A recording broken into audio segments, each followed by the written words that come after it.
प्रश्न और उत्तर है, बड़े आनंददायक है परमार्थ के पथिक के लिए। बद्धो ही को, बोले यो विषयानुरागी। बंधा हुआ पुरुष कौन है, बद्ध पुरुष कौन है?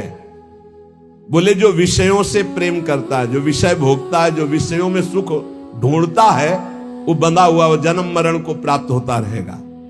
बोले कावा विमुक्तिर, मुक्ति क्या है? बोले विषय विरक्ति ही, किसी भी विषय भोग की इच्छा ना होना, ये मुक्त पद में स्थित हो जाना। जाहे न चाहिए कबहु कछु, चाह मिटानी है, फंसे हो चाह में चाह ही मिटानी है। बंधा हुआ कौन? जो विषयों में भोग करके सुख प्राप्त कर रहा है। मुक्त कौन? जो बोले विषय भोगों से ऊपर उठकर सच्चिदानंद भगवान के चिंतन में डूबा हुआ है। को वास्ति घोरो, घोर नरक क्या है? तो कहा स्वदेहा नरकः, स्वदेहा ये शरीर घोर नरक है। यदि भजन करके भगवत प्राप्ति न की तो यही घोर नरक है, बहुत दुर्गति है।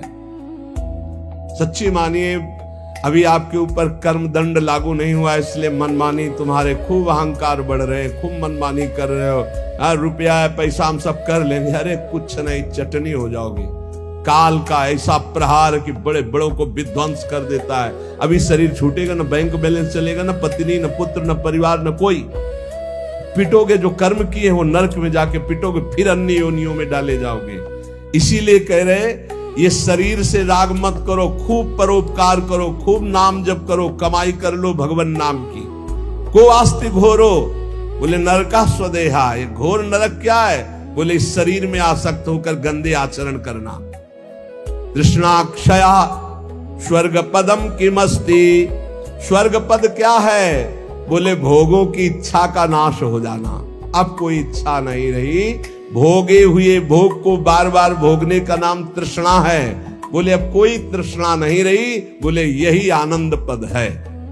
संसार हृत कह श्रुतिजात्म बोध, इस संसार के बंधन को काटने वाला क्या है?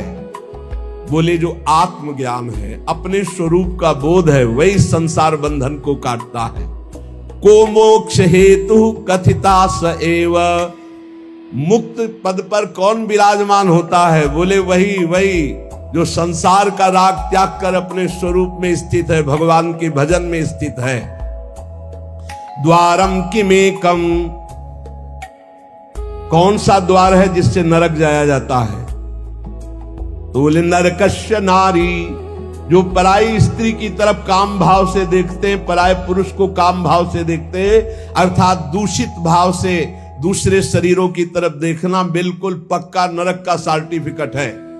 भगवान गीता जी में बोले त्रिविधम नरकस्येदम द्वारम नाशन्मात्मनः कामः क्रोधा तथा लोभा तस्मादेत्रयम् त्यजेत्। अब इसी बात को ना समझने के कारण इसकी गलत व्याख्या की जाती है। बोले द्वारम किमेकम, बोले नरकस्य नारी, भाव ये है द्वारम किमेकम नरकस्य, द्वारम किमेकम नरकस्य, नरक का द्वार क्या है? तो गीता में भगवान कहते त्रिविधम नरकस्येदम द्वारम नाशन्मात्मना कामः क्रोधा तथा लोभा। काम, जब तुम किसी भी माई बहन की तरफ काम भाव से देखोगे तो नरक पहुंचने का रास्ता तुम पक्का कर रहे हो। तो वहां नारी नरक नहीं है, नारी के प्रति जो नारकी भाव तुम्हारा गंदा है वो तुम्हें नरक पहुंचा देगा। ऐसे थोड़ी है, हर माता बहन घर परिवार में विराजमान है, भजन कर रही है, धर्म से चल रहे, वो नरक है?